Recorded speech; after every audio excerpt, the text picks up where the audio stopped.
Can I have hot mic here? Oh, we're live. I hope so. Hello. Hey guys, welcome to the Cow Emporium. Hello. I'm wondering, Leanne, I see you there in the chat. Can you just let me know if the sound is working, please? I have no idea. This is the first time we've tried this and we're using an external microphone. So I'm hoping it is working. Ooh. Hey, Redbeard. All the way from Japan. It's working. All right, I'm so stressed. My glasses are sweating already. Thanks, Leanne. Okay, well, welcome everybody to our first live stream. It's also my birthday today. Happy birthday. Thank you. She's 24. 24. So this is why I keep this guy around. I appreciate you guys being here. So we thought, I thought for my birthday, I really am sweating up. It's okay. I shouldn't be so stressed. I thought for my birthday that we would do a live stream and talk about our year on the farm. So if there's any questions that anybody has out there, thank you. Just be myself. Yeah, I appreciate that. That always works best, doesn't it? For sure. So I am going to start it off. Hi, Erin. Welcome, neighbor from BC. Are you guys still freezing to death over there? It is cold here. I can't believe how cold it is here still. I think it's supposed to warm up by the weekend. So we're just going to kind of jump into 2021 and where we started. So believe it or not, well, it's easy to believe, I guess. It's hard to believe for me.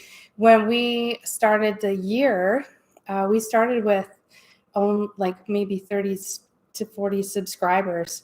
And so it's crazy. You're freezing. Oh, yeah. Oh, wow. Oh, when I... Ouch. Actually, when I saw them chewing on the cord in your video, that was your water heater, I thought, oh, no. Oh, they had a tank de-icer. I literally thought that, and I was going to send you that message, and I thought, no, they won't do that. Those varmints, oh, my goodness. Oh, thanks, Diane. That's awesome. That's our other neighbors. They're super close, though. So we're just getting started on our 2021 year. We started off with a 21-day challenge. We did. So we had, very few subscribers there. And I think of all the people that are going gardens and, they're trying to be more self-sufficient and stuff. And so I thought, wow, last year in 2020, we grew 1,800 pounds worth of food. And I thought, we should do something about this. So I thought, well, let's have a challenge. So we had a 21-day challenge where we only ate what we grew, harvested, foraged for 21 days. And so I did allow us a few things like I allowed us coffee because Glenn really needs coffee. We needed to stay married through this. Yeah. Salt, pepper, and some sort of like cooking oil, like olive oil or something like that. And so that's how we started the year. And so this year in January, I thought maybe we'd do something similar and maybe do a 21-day challenge of eating locally. So within 100 miles, maybe you've heard of like the 100-mile diet. It was something that was pretty popular in the early 2000s, I think. So anyway, we thought we'd do that. So then we have to source everything in the wintertime locally. Now we can also eat from our freezer because we grew it. So that's fun. So I'm going to let Glenn take away maybe some of the farm stuff that started after January, after we were done our challenge.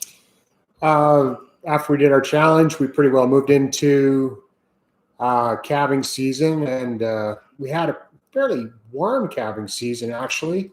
It was unusual in how dry it was, and we had an abnormal amount of twins. We just had twins like we've never had before. I think the year before, when the cows were out with the bull, their grass was really good and green, and I think that really got things going. So the twins are good because you got more calves, but they're sure a lot of work. We had one C-section, a couple prolapses, but everybody seemed to recover pretty good from that. So things got off to a pretty good start, aside from it being so dry. And there was no spring runoff. Our dugouts, usually the snow melts and it runs and it fills the dugouts in the spring, probably 8 years out of 10. And this spring there wasn't any. There wasn't any. So we had some carryover water in the dugouts that we've been using until it was gone this year. So that made it a little bit tough to water because the wells up here, the buildings aren't all that good, but we got things figured out, got through that. We bought a bull and made a video about doing that. Little Red. Yeah. He's adorable.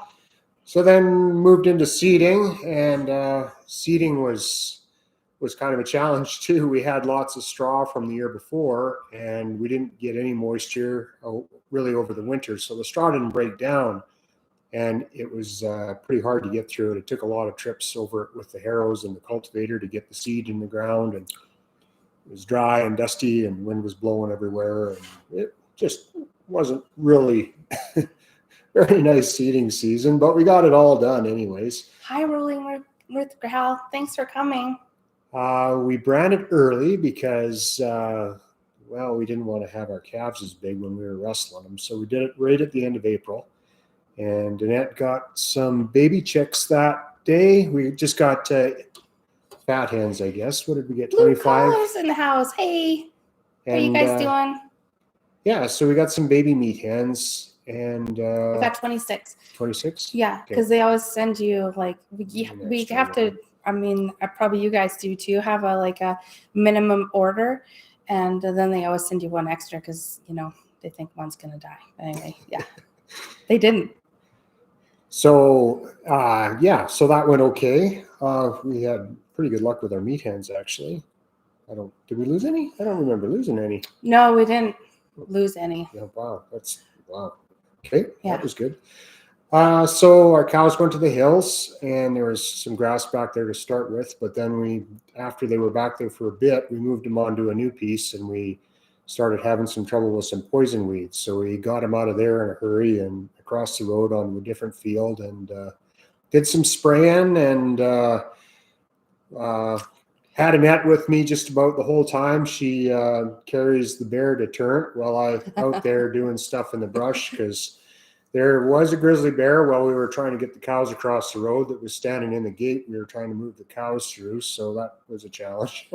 And there was a black bear back there the day we moved the cows in. That was just over the hills from where I was. So. Blue Collar has a question. Is it warming up where we are? No, it's not warming up here yet. The temperature on the thermometer, the ambient temperature was warmer today. It was only minus 34 or something when Glenn went out. But I didn't go out with them today because it's my birthday, and I thought I'd stay inside. And he said the wind was blowing harder today than it was the last 2 days that I went out, and it was actually colder in temperature. So he said it was nasty. Yeah, minus 30. Yeah, I'm sure we're in the minus 30s right now. Raquel, yeah, it's been crazy. Thank you. It was nice enough for you to vacuum out your car. Oh my goodness. Yeah, if I vacuumed the car in the garage, which I actually do need to do. Thank you, Blue Collar. Yeah, Glenn says I'm 24.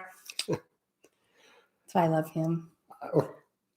Okay. So Aaron, I was going to say one more thing, because this is lives are kind of interactive. Yep. So Aaron, if you're still here, you were wondering about what to do with your cows. They chewed through the heater cord for her water tank, and what we do, of course, our tanks are a lot bigger, but what we do is we put a piece of wood over top, and you could secure that down, and then put your tank heater in through one side of it and leave the other side open so they could eat it. But then maybe you could put like a piece of like pipe around your whole your electrical line going into your building so they can't get it. Yeah, heavy like They steel threw pipe or through something. the electric fence to get the plug. We've had trouble with that white ribbon electric fence, using it for cross fencing. Yeah. If for some reason the power goes off and it's not energized, the cows will eat it. And Yeah. we they're haven't had silly. any hardware because of that. Don't ask me why, but we don't use a lot of that white ribbon anymore, just because if it isn't energized, then they eat it. So we try and use stuff that they won't eat if it's not energized, because sooner or later the power will go out. Thanks, Lisa. Didn't know we were doing it live. Yeah, well, I appreciate you being here, and thank you for the birthday wishes. That's awesome. Hay in season, it was pretty quiet. We didn't have any hay to cut.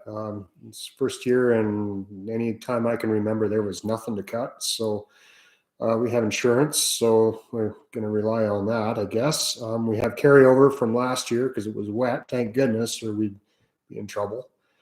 It was really hot and windy, super hot and windy. We straw mulched the garden. No hay. It was the first time that Glenn can remember there has been no hay on the farm. Oh, there's Karina. Hey, Karina. Karina, thank you. Oh, yeah, Glenn spoiled me. He got me everything I asked for and then more. Yeah. We'll go with that. I tried. You did.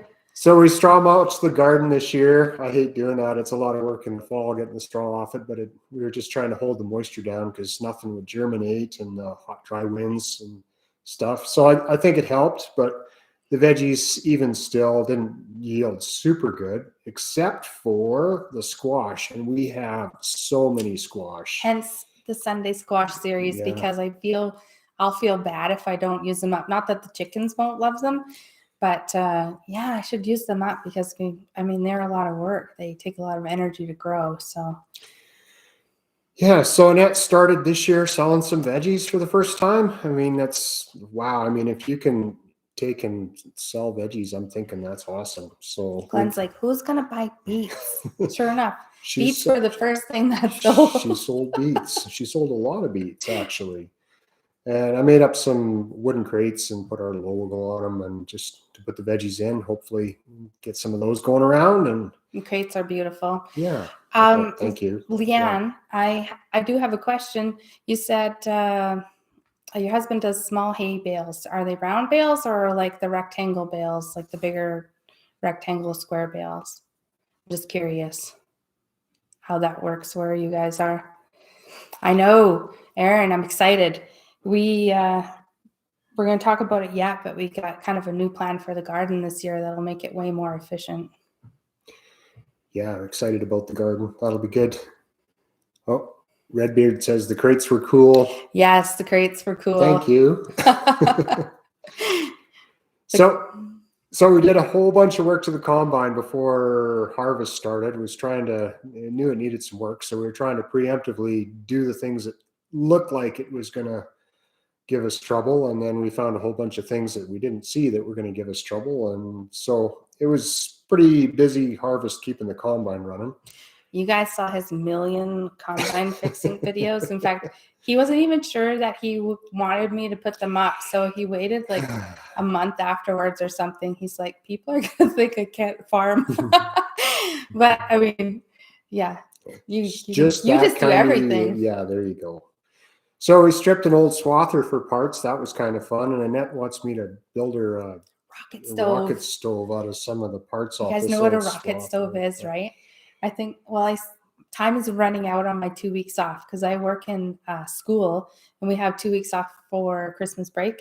And so today's Wednesday. So I got to go back to work on Monday. So I'm not sure I'm going to fit that in there, but maybe that'll be a fun evening job making a rocket stove. Yeah, maybe more than an evening. Oh, well, okay. Yeah, a few evenings. Yeah. Oh, rectangle 30-pound bales. Nice. Oh. Yeah, really nice. Just nice square bales. They would be. Yeah.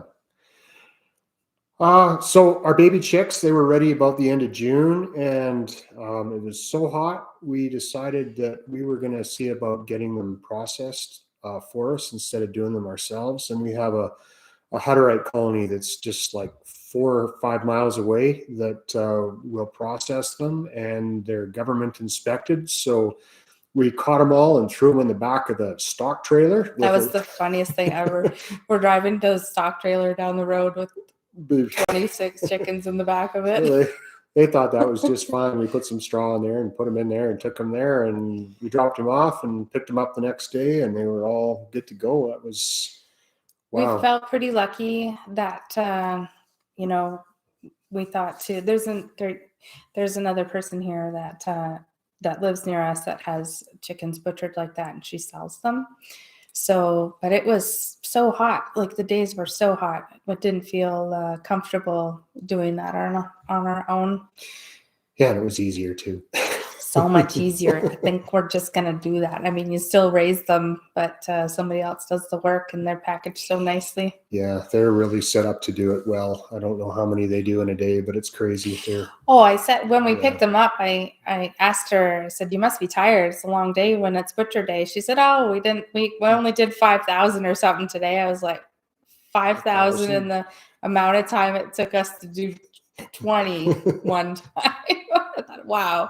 Yeah, it's a state-of-the-art facility. So, yeah. What's for supper, Lisa? See, I thought if I put this live stream at 5:00, there was still a possibility that Glenn would take me out for supper somewhere tonight. Well, you never know. Yeah. It still could do that. Though it's dark now, and you know what it's like in the wintertime when it's dark out. It's hard to leave the house. But anyway, 6,000 around here when they do it. Yeah. Wow. Yeah. That's crazy. Yeah. And it's not, it's not that big a day for them. They just run it through their, $1 million factory. Homegrown ham steak and mashed potatoes because it's cold. It sounds good. Not like us cold. It's still cold for you. Don't worry about it. Blue Collar says they process birds in the fall and spring. Summer is too hot. Yeah. Did 24 in an hour though. That's a pretty good time. Wow. Gotta have chicken plucker. I guess. Well, we did have a chicken plucker. Do you have that one that is the centrifuge one that spins around like this? It's 7:16 p.m. here. Well, you're done, cleaned up supper already then. Perfect. Nice. No kids. Oh, I bet they didn't show up to school on that day. So we did after we got done harvest, we decided to try and make some light compost. Well, it was we weren't quite done harvest, I don't think, when we did the compost, but we got it started anyways. We were hoping that we could take the cattle manure in our compost video and turn it enough times so that we could get it done in good time this fall. And haven't done that before. I've made compost in like 6 weeks with just stuff from the garden chopped up small, and was hoping that turning it with the tractor weekly, we could do that with our compost pile. But it was still smoking hot after 12 weeks. It had broke down a lot, but I think the particle size was just too big. It was pretty well cooled off right when we were preparing our beds, and we put some of that on our potato beds that we're going to use next year, the new 30-inch beds. Oh, good luck, Aaron. I'm sorry that you got to drive all the way to town tonight to fix that. I know that's not going to be easy for you. Let us know how it goes, okay? Good luck with that, yeah. And Tim at Blue Collar said that, yeah, they got that from Amazon. Best thing ever for processing chickens. Nice. Yeah, I've seen that. So the Land actually was the first place I saw them use that, or Justin Rhodes. Yeah. And yeah, like they loan it out, they rent it out, and I think that's the best. Yeah. So one of the things we found when we went on our little holiday, we only spent 2 nights away from the farm, but Annette found a really good, wish I could remember the name of it. She found a really good market gardening book, and the guy, John Fortney, from Quebec. Yeah, he's a Frenchman from Quebec. Yeah, he does market gardens with 30-inch beds, and has a super good way of doing things there. And So we're going to try 30-inch beds. I don't know if they'll be raised or flat with the ground, but they're going to be 30 inches, and sometimes they'll be worked and sometimes they won't. It won't be min-till, but we're going to try it for your veggies next year. So our garden is 100 feet long and 70 feet wide. So traditionally, we would just plant one whole long row of onions or carrots or something. So this time, the way you plant them in the 30-inch bed is that 20 feet of the bed will actually be 100 feet worth of carrots. Yeah, it's intensive. Yeah, it's really cool. Yeah, you got a smaller area, but you water it a little bit more intensively, and you seed it and fertilize it more intensively, and looks like a pretty neat way of doing things. So we're going to try it out this year. We're getting some beds set up for that last year, and we bought a heavy-duty shelf from Home Depot for all of the squash that are in our cold room. It's rated to hold 3,000 pounds. Now there's not 3,000 pounds in there, but yeah. So Glenn's going to convert that into a seed starter, and we're going to try to put each level of the shelf to have lights on it for growing. Yeah, we'll have more shelves than we have lights to start with, but get started anyways. 80 by 40. Yeah, Leanne, that's still really big. And then we added another, our new potato bed, because we had potato scab really bad. And I think it's actually got something to do with the pH of the soil rather than some bacteria in the soil. And so we have another garden bed that is 40 feet by 100 feet. So, but I do share the 70 by 100 one. I roughly share half of that with my brother and sister-in-law, and they plant their family's worth of potatoes and carrots and beets and stuff in there because they live in town and they don't have anywhere to garden. So. Yeah, cool. So after we got done our harvest of breakdowns, we got the cows home and weaned and peg tested, and the calves all sold, and that went pretty good. Got a okay price on the calves. I mean, kind of price we're used to getting, but feed this winter is going to be super expensive. I thought it was barley in the spring. I thought it was expensive. I think it was about $5.20, and last I priced it, it was $8.25 a bushel, and I don't know what it is now, but it doubled almost. Well, yeah, just about doubled the price of barley. And hay, the price of hay right now. Of course, everybody was kind of in the same boat as us, and a lot of hay was shipping down south from here. You could see it going. So yeah, it's like when Glenn grinds, one day or whatever, it's, he's grinding up thousands of dollars of barley all at once, and it lasts a couple of weeks of feeding the cows. But it's an expensive venture. So it's nice if the cattle pay up when it's time for them to go. And we usually only sell them in the fall. We sell them as calves. Wasn't that long ago, we used to try to keep them and feed them, but we were making so little per animal by the time they left here. And the feedlots didn't want to pay for them, halfway grown or whatever. So anyway, it's better for us. It's better all the way around if we sell them as calves, and then we don't have that extra group of animals that we're feeding too. So. Yeah, we're fortunate because last year was a good year, and we bailed up everything we could. So we do have, I did inventories, and if we have an average winter, we have enough feed to get us by based on last year's stuff. Thanks, Leanne, for coming. I understand you got to go and that you guys do eat late. So we appreciate you being here. Thanks so much. And blue collar, 700 pounds of food off of your gardens is impressive.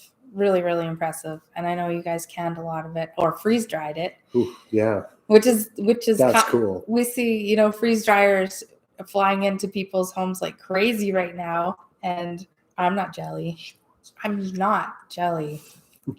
Terribly jelly. I didn't get her one for her birthday, so she didn't get everything she wanted. maybe next year we'll see. That's okay. I'm patient. So I guess that was pretty much wrapped up our fall stuff, except our son who went to Japan. I mean, we had a little bit of running around we helped him with just before he left, and yeah, so that's really exciting for him. And I know with the time difference, Annette likes to get up at 4 o'clock in the morning and make sure he's having a healthy breakfast. And 4 o'clock in the morning is his nighttime. It's 8 o'clock at night for him the next day. Plus 16 hours. Plus 16 hours is rough. Yeah. It's okay on the weekends, when we can chat, but yeah, Lisa, do you think that if I contacted Harvest Right that they would do that? Who knows? I guess it never hurts to try, right? You're not weighing this year? We didn't weigh this year because I was so busy. Glenn was making boxes for me like crazy, and I was filling up those boxes with veggies for a few weeks just as fast as I could. And so we didn't weigh this year, and I started weighing and then I didn't, but I think probably we averaged out. We had 2 less rows of potatoes, but we had all the squash that we had never had before. So yeah, there's a lot of food around the farm when you count, what Glenn's mom and dad also grow in their garden. It's pretty cool. Oh, you're weighing. Good. Yay. I'm happy. So I'm done with the summary. You're done with the summary? Yeah, I'm done with the summary pretty much. Okay. Yeah. All right. Just hang tight. Okay. Say hi to all the folks. Okay. Tell them wonderful things. I'll be right back. Oh, she's leaving me. That's not good. I guess one thing I can say is with our grain end of stuff, we're gonna do a little bit of not a little bit. We're gonna make some changes to our business model with that, and there'll be a little bit more information about that coming this spring, and we'll talk about that a little more. It's exciting, but and big changes. So anyway, oh, she's back. Here she is. Sorry, Glenn, I didn't mean to ditch you. That's okay. Tomorrow morning, Glenn made a video about his superpower. So I'm not Batman. I'm Batman. No. So it comes out pretty early in the morning, but if you have some time, sometime grab a coffee or your breakfast or supper, whatever, and watch. But I also wanted to say, when we're getting pretty close to caller. 500.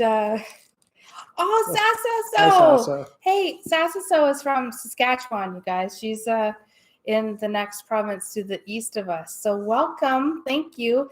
I saw her last night. She was celebrating her niece's birthday party with her family, which was so cool. So Glenn, among some of the other talents he has, he made some journals.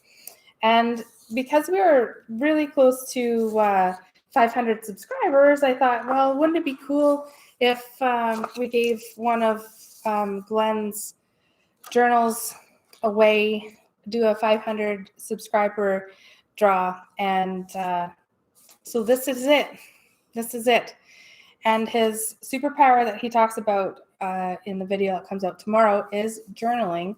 And he has lots of different ways that he journals, and it's something that he's really good at and he enjoys.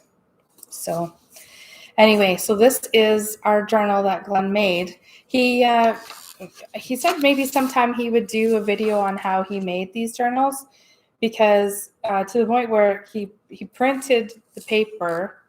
I know you can't see it that much, and then he stitched the papers together and bound them together in the book. So all of us have a journal or two that thank you, yeah, that he has made for us, and we use them for various reasons. We take them on trips, or I had one that I put my gardening in, and he's the expert at it. So Anyway, so that is really cool, and that's something to look forward to coming up. I never dreamed that we would, get close to 500 subscribers, and and so I'd like to give something away that is homemade. And since, mom joke, since our children are all grown up, I can't give them away. Sorry, guys. Anyway, that's all that we have to. Let's just cut to the chase. Yeah, you want this one? Yeah, I know. It's really nice. It's really, really nice, actually. He does a good job. He's really talented, this guy. What? Yeah. Tanner's like, what? You'd give me away? It's too late, Tanner. It's too late. You're an adult now. Anyway, so this is the end of what we have to say. So we just want to say we sure appreciate everybody being here. And yeah, thanks for coming. And this is you guys made it less scary, and it's a happy birthday for me. happy birthday because party for I Nat. did it. So Yeah. awesome. So thank you so much. Thanks for coming. Okay, take care, and Happy New Year, everybody. Take care. Hey, bye for now.